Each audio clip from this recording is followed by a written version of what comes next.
La Copa se encuentra a mitad de camino. Un saludo a todos, yo soy Fanodric y en el video de hoy vamos a comentar lo que ha ocurrido con los equipos peruanos en esta fecha de Copa Libertadores y también Sudamericana, considerando que ya se jugó la mitad de la fase de grupos y que hay equipos como la U que están líderes en su grupo en Copa Sudamericana, mientras que Cristal y Alianza todavía tienen opciones para avanzar en la Copa Libertadores. La otra cara de la moneda serían equipos como César Vallejo o Melgar, que viene de sufrir un papelón. De todo eso y mucho más hablamos en el video de hoy. No olvides suscribirte y activar la campanita. Hey, antes de comenzar quería contarte que este video llega gracias a OneXBet. El auspiciador del canal trae las mejores cuotas para que puedas ganar esta semana con el fútbol europeo. Por ejemplo, en la Premier se estará enfrentando el Newcastle, la gran revelación de la temporada, ante el Arsenal de Mikel Arteta, que necesita un milagro para recuperar la punta de la Premier. Revisa las cuotas y haz tu mejor jugada registrándote en OneXBet con el enlace que estará en la descripción y también en el comentario fijado. Usando mi código FANODRI23 tienes acceso a importantes beneficios y además estarás apoyando el canal. Ya sin mucho más que decir, comencemos con el video. Y comenzamos hablando de Sporting Cristal, que esta semana revivió en la Copa Libertadores tras superar una crisis en la que por poco y pierden a su técnico. Tras ceder muchos puntos en el torneo local y quedarse prácticamente sin chances de ganar el Apertura, Thiago Núñez tomó la decisión de presentar su carta de renuncia. Se dijo muchas cosas, como que habían futbolistas del plantel que no querían entrenar a doble horario, que estaban hartos de la exigencia del brasileño y que referentes como Yoshimar Yotun le estaban haciendo la camita. Esa es la imagen que quedó tras el último partido ante César Vallejo, donde Thiago Núñez se retiró ofuscado y adelante de todos sus dirigidos. Es confirmado que presentó su renuncia, pero el domingo salió en conferencia de prensa al lado de Raffo, presidente de Sporting Cristal, a decir que continuaría en el cargo tras haberse reunido con los futbolistas y haber recibido la confianza que esperaba. De esta forma, Cristal se salvó de presentarse ante De Strongest sin técnico y probablemente condenado a una derrota. Pues desde un principio, Strongest se presentaba como el rival directo de Sporting Cristal para al menos conseguir un cupo a Sudamericana, dando por hecho de que Fluminense y River Plate iban a clasificar en primero o segundo lugar. Y es justamente ante Fluminense y River que Sporting Cristal perdió sus dos primeros partidos. Mientras tanto, los bolivianos tuvieron una presentación decorosa en Brasil, perdieron apenas 1-0 ante Fluminense, pero en su debut, que se jugó en la altura de La Paz, golearon 3-0 al River de Michelis. Un detalle no menor porque River, en esta tercera fecha, ha caído goleado 5-1 en Brasil, un resultado catastrófico para De Michelis porque River ha recibido 10 goles en los 3 primeros partidos de Copa.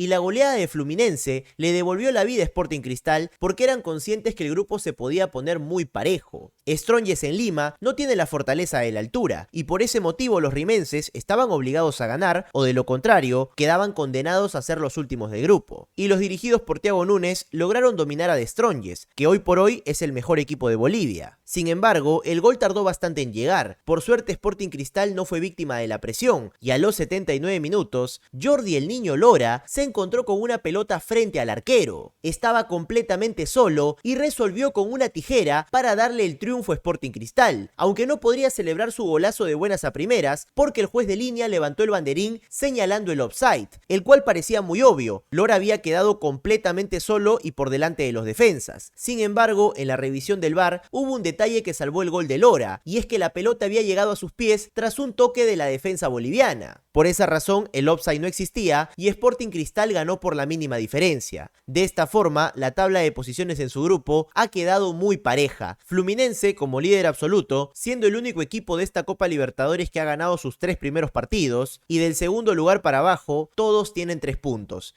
Strongest, Sporting Cristal y River Plate, en ese orden, ya que como les había comentado, River Plate se ha comido 10 pepas en tan solo 3 fechas. Y en la siguiente jornada de Copa Libertadores, el equipo de Thiago Núñez decidirá su destino ante River Plate en Lima, mientras que The Strongest recibe en Bolivia al Fluminense. Al Sporting Cristal le tocó un grupo muy jodido y la mayoría lo dio por muerto, pero esta semana han revivido tras conseguir su primer triunfo. Y ahora pasamos a hablar de Alianza, que esta semana visitó Belo Horizonte y sería derrotado por 2-0 ante Atlético Mineiro. El equipo brasileño clasificó a la Copa en las rondas previas, y en el sorteo de los grupos se presentaba como el equipo al que nadie se quería cruzar. Encabezados por Hulk, Eduardo Vargas y Cristian Pavón, el galo de Belo Horizonte partía como favorito, pero caerían derrotados derrotados en las dos primeras fechas, ante Libertad como locales y en su visita al Paranaense. Alianza en cambio sorprendió a todos sumando un triunfo en Asunción y consiguiendo un empate de local ante el Paranaense de Vitor Roque. Y de esta forma Alianza Lima llegaba en puestos de clasificación, pero va a ser ampliamente superado por el equipo del Chacho Coudet. Los blanquiazules, que jugaban con la camiseta alterna del año pasado, esperaban poder rescatar un empate en el mejor de los casos, y sufrieron muchísimo en el primer tiempo, donde pudieron irse goleados, pero los errores de Mineiro y los aciertos de Ángelo Campos le permitirían sobrevivir con el 0-0. Sobre el final de la primera parte, Hulk falló un penal ante Ángelo Campos y el equipo aliancista se iba con ilusión al descanso. Desafortunadamente, en la segunda parte, con un doblete del zurdo Igor Gómez, el galo de Belo Horizonte consigue sus primeros 3 puntos en la Copa Libertadores. Alianza Lima continúa en zona de clasificación y deberá enfrentar sus próximos 2 partidos en condición de local, con el condicionante que en el otro resultado del grupo, Paranaense le remontó el partido a Libertad 2-1 en Asunción. De esta forma, el equipo de Fernandinho y Vitor Roque se acomoda en el primer lugar con 7 puntos, mientras que Alianza está segundo con 4 y la próxima fecha recibe a Libertad en Matute. De conseguir un triunfo, Alianza puede asegurar el tercer lugar que le permita continuar en Copa Sudamericana. Pero si quiere clasificar a la próxima ronda de la Copa Libertadores, deberá sumar como mínimo entre 4 y 5 puntos, considerando que ante Libertad y Mineiro jugará de local. Y a diferencia de Cristal y Alianza, que tienen grupos complicados, Melgar tuvo suerte en el sorteo. No le tocó ningún equipo brasileño, lo cual es bastante ya en la Copa Libertadores, y debía enfrentar a Olimpia y a Nacional de Medellín, dos rivales históricos y con Copas Libertadores en sus vitrinas, pero su tercer rival era Patronato, un equipo argentino que descendió la última campaña por los promedios, pero lograron ganar la Copa Argentina, lo cual les valió para conseguir su primera clasificación a la Copa Libertadores. Patronato, equipo de Entre Ríos, está debutando en la Copa Libertadores y actualmente se encuentran jugando la segunda división de Argentina, donde se ubican en el puesto 13, porque no es que Patronato regresó a segunda y está arrasando en su liga, para nada, y habían perdido sus 2 primeros partidos de Copa Libertadores ante Nacional y Olimpia. Por más que el equipo arequipeño no tiene un buen presente en la liga peruana, no se pueden permitir perder con un equipo de segunda división y que además está varios puestos abajo en su liga. Es una completa vergüenza lo que ha pasado con Melgar, que no solo perdió sino que cayó goleado, un equipo que el año pasado logró llegar hasta semifinales de Copa Sudamericana. Y no es que le desmantelaron el plantel, Melgar conservó a todas sus figuras, menos a la más importante, el entrenador, pues Néstor Lorenzo partió a dirigir a la selección de Colombia y si bien Lavallén consiguió eliminar a Inter, Melgar no volvió a ser el mismo. En el torneo local están entre los últimos lugares, marcando muy pocos goles, y ahora que han caído derrotados 4-1 ante Patronato, lo más probable es que hayan perdido también su oportunidad de poder regresar a la Copa Sudamericana, porque creo que lo que todos esperábamos era que en el peor de los casos, Melgar supere a Patronato y se ubique en el tercer lugar. Las últimas campañas del cuadro arequipeño en competencias internacionales habían sido buenas o al menos decorosas. Esta parece que va a ser la excepción. Y es que ni bien comenzar, en menos de 5 minutos, Patronato ya ganaba con un gol de Juan Esquivel, quien se sacó a la defensa y también al arquero. En el segundo tiempo, Melgar no parecía tan lejos del empate, y lo va a conseguir a los 53. Y cuando parecía que los arequipeños se volvían a meter en el partido, ocurrió todo lo contrario. Patronato les pasó por encima y les anotó 3 goles más, en un resultado donde Melgar deja muy mal parado al fútbol peruano, porque la noticia a nivel internacional es que un equipo de segunda división ha ganado su primer encuentro en Copa Libertadores ante un equipo peruano. Atrás quedaron los días donde Melgar avanzaba de ronda en Copa Sudamericana hasta meterse a semifinales, aunque ese lugar parece haber sido tomado por la U. Y ahora pasamos a hablar de la Copa Sudamericana, porque la U consiguió vencer en el Estadio Monumental a Santa Fe por 2-0. El equipo de Jorge Fossati continúa invicto en Copa Sudamericana, pero además ha tomado la punta del grupo. Arrancaron esta campaña con el pie derecho, ganándole a Gimnasia en el Bosque de Argentina, y posteriormente empataron al último minuto jugando de locales ante Goiás. Y para esta tercera fecha, la U se enfrentaba al que, entre comillas, tenía que ser su rival directo en el grupo para definir quién quedaba primero, pero el trámite del juego va a ser muy contrario a lo esperado, porque la U va a ser muy superior a Independiente Santa Fe. Y es que Jorge Fossati llegó en el momento justo para salvar a la U. Cuando parecía que tenían el año perdido al mando de Companucci, este técnico uruguayo le cambió por completo la cara, no solo en la Copa Sudamericana, sino también en el torneo local, donde están discutiéndole el torneo Apertura a Alianza Lima. Y en esta Copa Sudamericana le ha funcionado bien su táctica de 3-5-2, con un doble delantero, aprovechando a Valera y también a Emanuel Herrera, y además dándole protagonismo a Andy Polo como carrilero derecho. Y de este último triunfo de la U ante Santa Fe, se puede destacar que el juego aéreo se ha vuelto una de las fortalezas del equipo de Fossati. Ya habían conseguido empatarle a Goiás por esta vía, y los 2 goles en este encuentro llegarían de un córner. El primero con una jugada preparada, pues el córner es un balón pasado que nadie se espera para Cabanillas, quien mete la pelota de regreso en el área para el primer gol de Manuel Herrera. Y el segundo gol de la U llegaría también de un tiro de esquina a la cabeza de Di Benedetto. El zaguero argentino le ganó la posición a la defensa colombiana y sentenció la victoria de la U, que con ese 2-0 es líder de su grupo por Copa Sudamericana. Y contrario a lo esperado por muchos, no va a definir el grupo con Santa Fe, sino contra Goiás, el equipo brasileño al que le saca 2 puntos de ventaja y que será su próximo rival, aunque ahora deberá devolverle la visita en Brasil. El equipo de Goiânia, al igual que la U, ganó en esta tercera fecha y consiguió su primer triunfo tras derrotar por 2-0 a Gimnasia en Argentina. El Lobo de La Plata se perfila como uno de los peores equipos de esta Copa Sudamericana, pues ha sumado 3 derrotas consecutivas. Mientras que la U se juega el primer lugar del grupo en su próximo partido ante Goiás. A diferencia de la Copa Libertadores, en Copa Sudamericana sí hay una diferencia entre quedar primero y segundo, porque solo los primeros lugares avanzan a los octavos de final, mientras que el segundo debe jugar una ronda previa de eliminación con los equipos que llegan de la Copa Libertadores. Y esto no es un detalle menor considerando que el último campeón de Copa Sudamericana empezó jugando la Libertadores, como fue el caso de Independiente del Valle. Y para que no digan que me olvido de Vallejo, los Poetas visitaron Chile para enfrentar al Magallanes. Este equipo chileno se ubica en el último lugar de su liga, y los Poetas al menos consiguieron rescatar un empate 2-2 con un gol de Yorleis Mena. Un resultado que les permite sumar su primer punto, porque ya habían perdido ante la Liga de Quito y también ante Botafogo. Y siendo sinceros, de todos los equipos peruanos es el que menos posibilidades tiene de conseguir algo. Y para cerrar, hay que mencionar la participación de Paolo Guerrero y Luis Advíncula en Copa Libertadores. Tanto Racing como Boca Juniors se encuentran como líderes del grupo. Paolo Guerrero en el último partido enfrentaría a su ex equipo, el Flamengo, y a pesar de quedarse con un jugador menos, Racing consiguió rescatar un empate, aunque le costó a Paolo Guerrero, que fue el sacrificado para ser cambiado en el segundo tiempo. Mientras tanto, Luis Advíncula vive su mejor momento en Boca, porque Almirón, el nuevo técnico, decidió cambiarlo de posición. Ya no juega como lateral sino de extremo por derecha, y con un zurdazo anotaría su segundo gol en esta Copa Libertadores ante Colo-Colo. Y eso que tras anotarle el golazo a Pereira, Advíncula había declarado que un gol así no le volvía a salir nunca más en su carrera. Sin embargo, en esta tercera fecha de Copa Libertadores, se volvió a animar y anotaría otro golazo de zurda. No es algo que no haya intentado antes en su carrera, pero por fin le viene saliendo y se ha convertido en goleador. Y es así como Boca derrotó 2-0 a Colo-Colo en Chile, antes de enfrentar a River Plate por el Superclásico argentino.